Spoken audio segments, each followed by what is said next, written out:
ওম তৎসৎ। নমস্কার। শ্রীমদ্ ভগবদ গীতায় ভগবান শ্রীকৃষ্ণ কেন বললেন অর্জুনকে যে সর্বধর্মান পরিত্যাজ্যম মামেকম শরণম ব্রজ, ইহম তো সর্বপাপেভ্য মোক্ষয়ামি মা শুচ। যেখানে আমরা ধর্মের জন্য সবাই ছুটছি, আবার সমস্ত শাস্ত্রে বলছে যে ধর্ম করতে এই মানব জীবনে, তাহলে আবার শ্রীমদ্ ভগবদ গীতায় ভগবান শ্রীকৃষ্ণ কেন অর্জুনকে বলছেন যে সমস্ত ধর্ম ত্যাগ করো? না, এখানে ধর্ম ত্যাগ করতে বলছে কেন? তার তাৎপর্যটা কি? তার কারণ,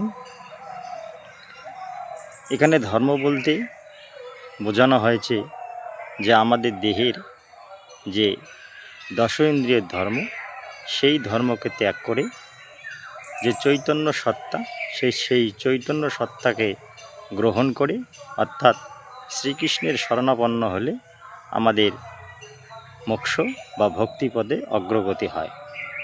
তাই শ্রীমদ্ ভগবদ গীতায় ভগবান শ্রীকৃষ্ণ অর্জুনকে বলছেন যে সমস্ত ধর্ম ত্যাগ করে আমার শরণাপন্ন হও। আমার শরণাপন্ন হলে তুমি আমাকেই প্রাপ্ত হবে। জয় শ্রীকৃষ্ণ। রাধে রাধে।